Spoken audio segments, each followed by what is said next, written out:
Hello and welcome to Balanced Existence.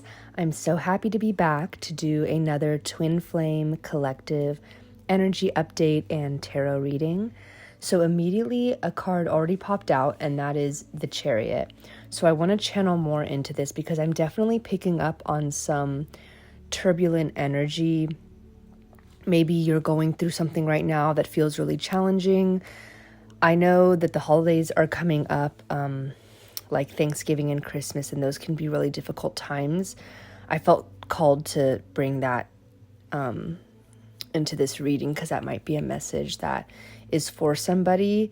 I know that it can be an extremely difficult time, especially if you are in a twin flame separation or just feeling like on your spiritual journey, you don't have that sense of community, whether it's friendship, family, or even just romantic fulfillment and connection.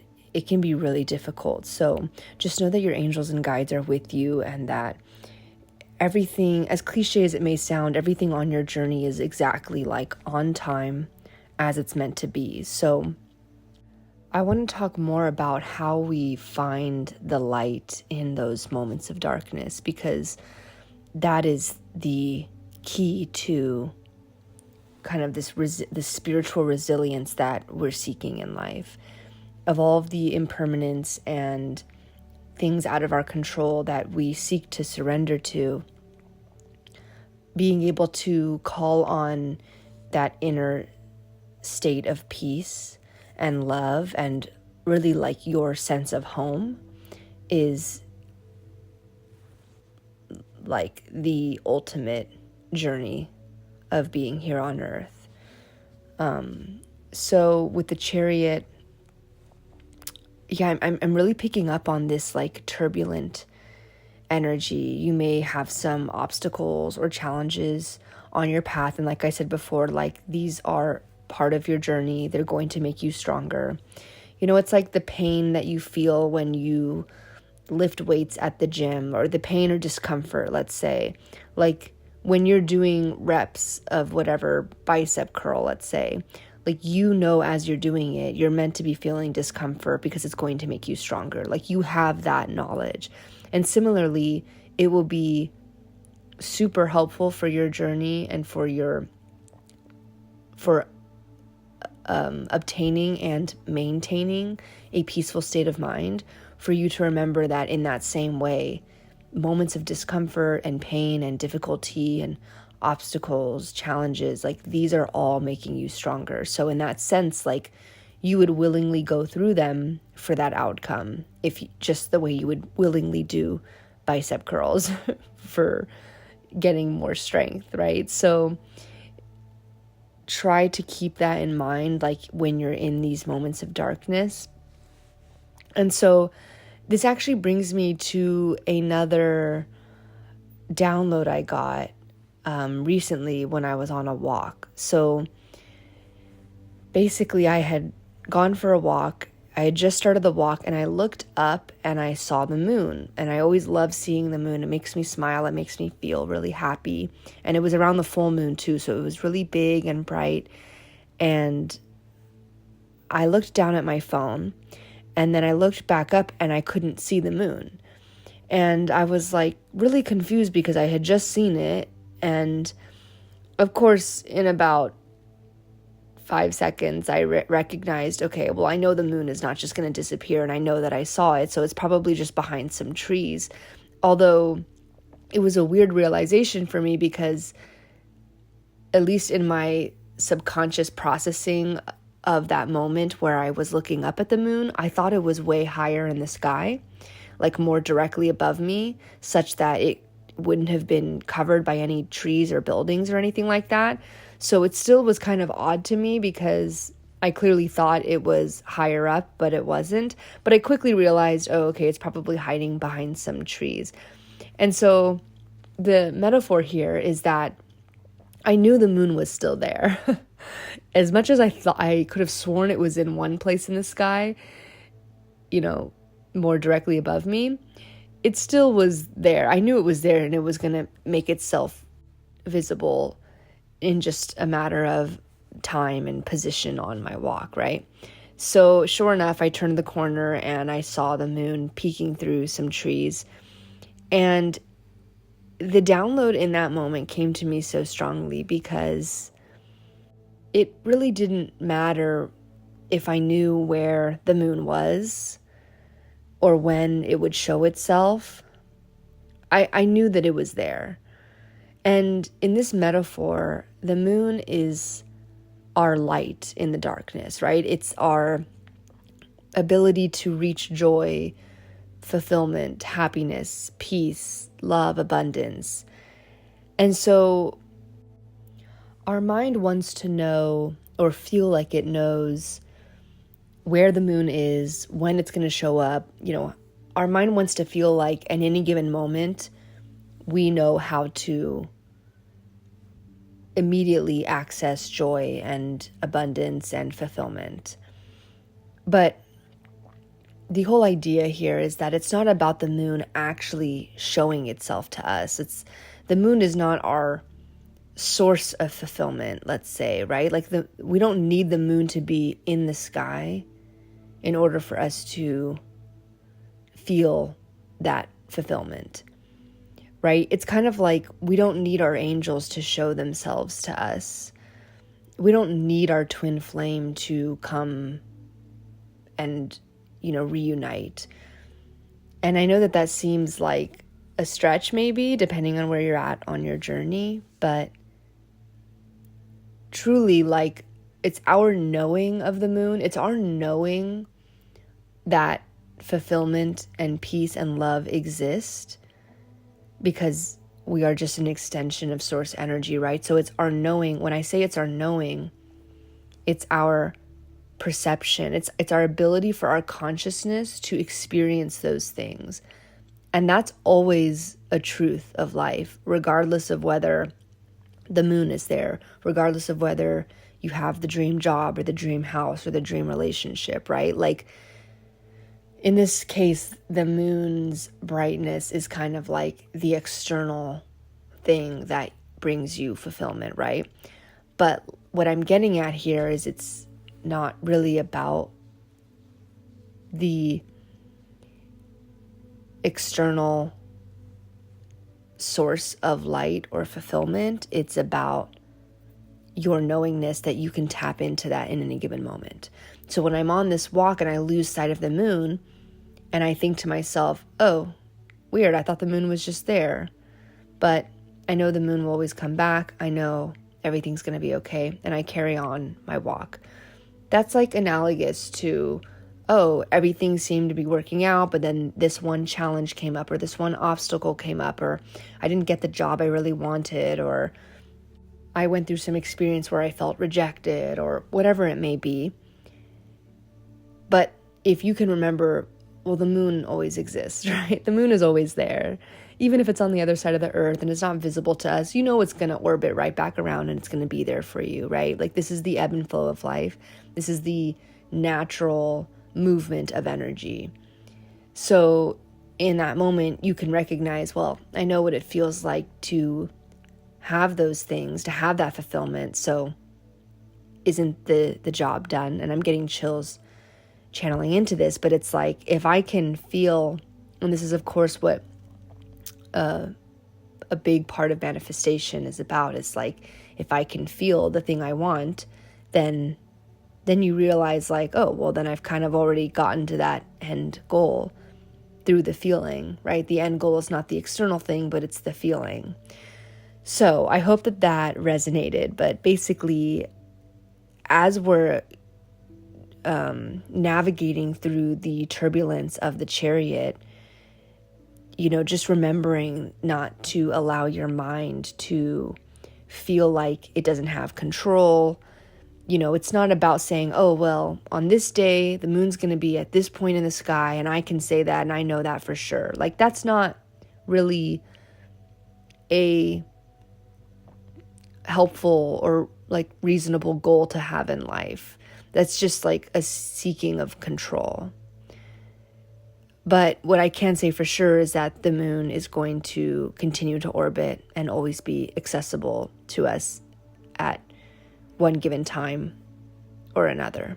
Like the moon is going to wax and wane and ebb and flow, but I know that the moon will always be there. Everything else is for the universe to handle. And so, again, like by that same metaphor, there's no physical event or situation or scenario that I could say will happen with certainty in my life. Like, we can't say for certain this person is going to date me or marry me, or I'm going to get that house, or I'm going to get this job, or I'm going to be in a relationship in this year of my life, right? Like, some things we have a good amount of certainty that they will play out in physical reality, but really there's so much that we just have no full control over. And of course, like for things that are only involving ourselves and are truly purely in our control, like that's different. But I'm talking about like things that rely on external happenings falling into place, right? So it's really the existence of the moon itself that we are relying on and leaning on. And the moon is also a metaphor for our feelings, our internal state, right? So just as the moon ebbs and flows, so too will our emotions constantly ebb and flow. And so too will the experiences of life ebb and flow. But we'll always be able to tap into the true, authentic embodiment of the moon, which is the source or reflection of light from the sun, right? Like, that is what the moon really is at its core. Just like how we at our core are love, right? Like, of course, we experience many other things besides love, like fear and shame and anger, but at our core, we are light, just like the moon. So another point I wanted to make is that, this is not to say that we shouldn't wish for things in the material world, because although we recognize that the feelings are the outcome we seek, this is really just to say to focus on those feelings and know that the feeling is always available to us. That is why we have creator potential, unlimited potential to create. And so the physical thing is not the outcome. The feeling is really the outcome. The feeling is the reason we want the physical thing. So just remembering that even if the moon is not there and we feel sad, we can comfort ourselves in knowing that good feelings are right around the corner. And we can kind of take an empowered stance of having that power to navigate and cultivate the feelings that we want to have. So after that, we have the 10 of Cups coming out, which is immediately just a super strong energy coming out. I'm also getting the 8 of Swords. So I'm feeling like there's kind of this like 10 of Cups. I'm getting chills. The 10 of Cups is kind of sandwiched between the Chariot and the 8 of Swords. So you may feel like there's this kind of like you're stuck between your past and trying to rewrite that and overcome these challenges. Maybe there are limiting beliefs or karmic patterns that are present in your dynamic with your twin flame. And so we also have the King of Swords coming out and the Temperance. And so I'm feeling like there's a really rational, I'm feeling like the King of Swords is the twin flame, especially if you are a divine feminine and your twin flame is a divine masculine. And I'm getting chills here as well. So I definitely am picking up that the King of Swords is your divine counterpart, your twin flame. And this is like somebody who has a lot of intellectual and mental skills and leadership, and who approaches things with logic and makes rational decisions. However, there is not a strong source of emotional basis. It's someone who's definitely leading with their head and not their heart, which there's a time and place for, but ultimately that can be something that feels really incompatible with you, and it could be a huge source of your conflicts and turbulence in this dynamic. And then with the Temperance, I'm feeling like I'm hearing give it time, allow it to unfold. It's like I'm seeing like trying to take apart an origami piece. That's so random, but like it's like a daintily folded origami swan or something, and you're trying to like unfold it and like force it apart, and that's going to like kind of wrinkle or like damage it because of the forceful kind of like nature and the lack of surrendering. And so with the Temperance, I'm definitely getting this like, the Temperance is really all about like moderation and self-restraint, like the opposite of acting on impulse, and just feeling this sense of calm and forgiveness. And that's where we start to make mature decisions and choices in our relationships, and we really are able to embody more of that wisdom. And it's really interesting that we've got the Chariot and the Temperance, because both are dealing with, the blending or balancing of dualities, whereas the Chariot feels kind of rough and bumpy of a road. The Temperance is coming through with much more of a peaceful undertone. So what else can we channel here? Wow, we've got the Ace of Cups and the Star. So just like I was saying that the King of Swords is not really leading from an emotional standpoint, I'm definitely feeling like there's a new beginning in emotional connection. And the Ace is very much the first step. I'm getting chills. It's the first step, and we do have the 10 of Cups, right? It's just sandwiched between the Chariot and the 8 of Swords, so there's a sense of like it can only be accomplished if the 8 of Swords, which are kind of like, I didn't really speak much about the 8 of Swords, but it's kind of like those insecurities we have that they're not really real, or they're real in our mind, but they're not rooted in truth.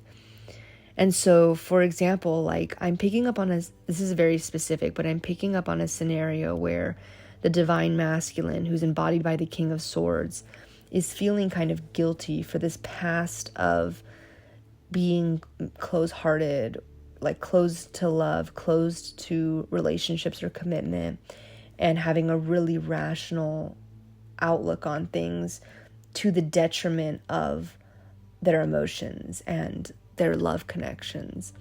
And so they want to have this new beginning, at least on a soul level, if not a conscious level. They want to really take advantage of this Ace of Cups. I'm getting chills again. But to do that and to then achieve this 10 of Cups, they need to really overcome these insecurities about, it's like these self-limiting beliefs of like, oh, I'm not an emotional person, or oh, like I'm not good with emotions, or oh, like all these things that they say about themselves, like in a critical way, that isn't giving them space to grow and transform into a new person. And this could be you as well. This could be a mirroring of you. Like if you are feeling like your self-talk is not always very positive, like if you're feeling like there's times where you are getting down on yourself, like just know that that's that Eight of Swords that you're working through. Like you really need to get to this point where you can stop yourself and be like, you know what, that was the old me, but like I'm claiming this energy now. And that pivot, like I'm getting chills again, is so crucial because that's that leveling up. That's the thing that makes you take those 10 steps forward. That's the thing that raises your frequency energetically. So you and your twin may both be working on this in your own like individual ways. And with the Temperance, we're being reminded again, and I'm getting chills again, to have patience and recognize that the balance is at work. Like Mother Nature and the universe, like they're at work. Things are in progress. Like you don't need to, I'm hearing like you don't need to stare at the seed to see when it sprouts, right? Like Mother Nature is doing its thing. Like the seed will sprout, the soil will be watered, the sun will shine, like it will all bloom eventually. And it's totally not your responsibility to sit and stare and watch it, right? Like you can kind of release and surrender and sit back and just know that, okay, like I'm working on my things, I'm working on my self-talk, I'm working on my embodiment, like who am I? Like what is my identity? Like is the person that would be in this dream relationship, how is that version of myself different than the current version of myself? Like, and really getting clear on those gaps and what are those Eight of Swords insecurities or limiting self-beliefs that are making that gap exist, right? How can we close that gap and release those old outdated beliefs that just don't serve us anymore, but our brain is just kind of repeating them like I'm hearing like a record on loop, like when it's like jammed and it just repeats the same part of the song like over and over. It's kind of like that in our brains, like okay, obviously I had to pause because a car alarm was going off right outside my window and it was so loud, but I wanted to leave it in because I kind of feel like it was like a very fitting like sign or synchronicity of, we were talking about how like the neurocircuitry in our brain will repeat kind of the same self-talk and patterns. And so I feel like it was so fitting that a car alarm goes off as kind of a metaphor for that like halting of a existing thought pattern, right? Like a jolt that's going to interrupt our existing way of thinking. So I feel like if that resonates with you, then you are on a huge pivotal part of your journey where you're going to be kind of like severing those old like firing of our neurons, and you're rewriting the entire like computer program. Like you're going in and you're like recoding it. So we also have the star coming out. So I feel like I'm getting chills again, and I just feel like this is such a beautiful energy of feeling like your possibilities are endless, like just this pure abundance and optimism for your future. Because the truth is like deep down you know that you are capable of this. Like not just that you're capable of this, but you're destined for this. And I'm getting chills again. I haven't gotten this many chills in a reading in a very long time, so I feel like this is definitely going to resonate with a specific collective very strongly. But the star is really just this sense of remembrance of who you are at your core, right? Like the light and the love that you embody, that this extension of source energy that you are. Really feeling like that is your true self. And all of the other stuff are just layers that can be released and washed away. And like, I'm hearing detox and I'm getting chills again. So I feel like this is a huge transformational moment for you. And I know we didn't really talk much about the twin flame. I mean, we did a little bit, but ultimately, like, the whole point that I make in all my videos is that the twin flame journey is about you. It's not about the twin flame, right? Like, they're just a tool. They're really just a mirror for you to use as a tool. And so this is a huge moment for you because you're recognizing all of the ways in which you can kind of close the gap between the version of yourself that you are versus the version of yourself that is of your highest timeline. And there's so much support and optimism and good fortune coming your way with the 10 of Cups and the star and the Temperance. Like, there's such pure energy that's really showing you that you can work through any challenge. And you can balance head and heart. You can balance the rational and the emotional. And they can all exist. Everything in duality can exist in peace and harmony if you are able to internally cleanse out your energy and get to a point where you can see the harmony in everything. So I'm going to leave this reading here. I hope that it resonated. I will be on a lot more because I'm feeling like the energies are so strong, especially as this year is wrapping up. I'm getting chills again, so I think that's just confirmation. So I'm so happy that you joined and listened. I would love if you left a comment if anything resonated or subscribed. And thank you so much for listening, and I will see you on the next one. Bye.